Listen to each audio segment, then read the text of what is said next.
जय शिव शंकर।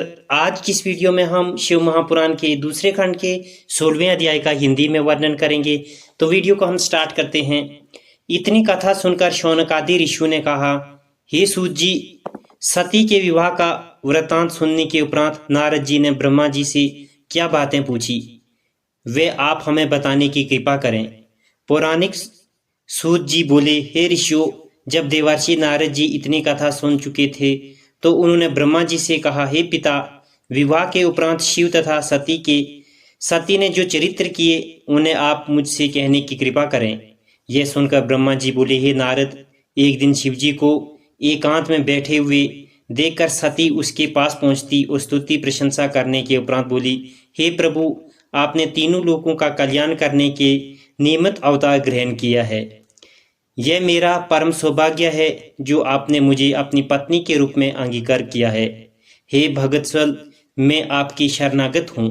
अब मैं आपसे अपनी उस अभिलाषा को प्रकट करती हूँ जिसे मैंने आज तक गुप्त रखा है।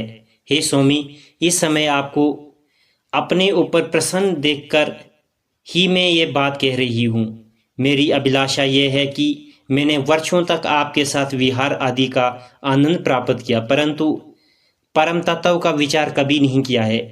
अब मेरे हृदय में वैराग्य उत्पन्न होने के कारण परम तत्व जानने की अभिलाषा जागृत हुई है। अतः आप मुझे श्रेष्ठ प्रकार से ब्रह्म ज्ञान की व्यक्ति एवं मुक्ति का मार्ग बताने की कृपा करें। हे प्रभु, तीनों लोकों में आपके समान ज्ञानी अन्य कोई नहीं है। आप वेदों के उत्पन्न करता, पार ब्रह्म, अनादि संपूर्ण विद्याओं के समंदर एवं तीनों लोकों के स्वामी विष्णु तथा ब्रह्मा को भी श्रेष्ठ पद प्राप्त करने वाले हैं, प्रदान करने वाले हैं। शेष जी दिन रात आपकी महिमा का वर्णन करते हुए भी उसका पार नहीं पाते। अस्तु, आप कृपा करके मेरी मनोअभिलाषा को पूर्ण करें। सती के इन वचनों को सुनकर भगवान सदाशिव बोले, हे प्रिय, ज्ञान को सर्वोत्तम वस्तु समझना चाहिए। उसके पास तक किसी अन्य पदार्थ की गति नहीं है। इस प्रकार वह परम अलभ्य कहा जाता है। उसी को मेरा स्वरूप ब्रह्म जानना चाहिए। जिस तपस्या तथा आराधना का आश्रय लेकर जीवधारी पवित्र हो जाते हैं, उसे ज्ञान की पदवी समझना चाहिए। भक्ति तथा ज्ञान में कोई अंतर नहीं है। जो मनुष्य इस दोनों में अंतर देखते हैं उन्हें दुख उठाना पड़ता है।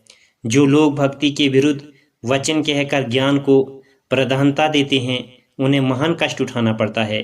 अत्रि मुनि को उस बात का निश्चय हो चुका है जो संसार भर में विद्वान माने जाते हैं।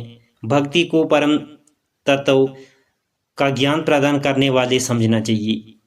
वह मुझे अत्यंत प्रिय भी है।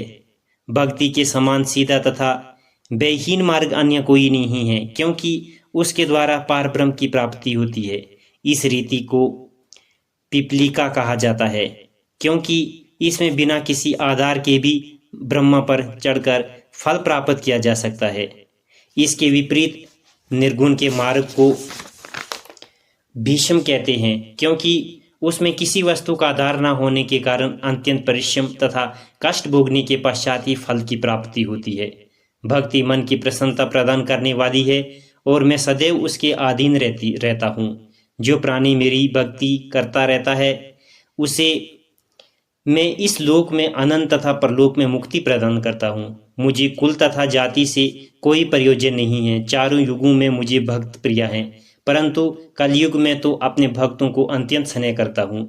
मैं अपने भक्तों की सदैव सहायता करता हूँ और उनकी प्रसन्नता के निमित्त अनेक प्रकार के शेष चरित्र दिखाता हूँ। अतः हे देवी, भक्ति की महिमा सबसे बड़ी जानकर तुम उसी को अपनाओ।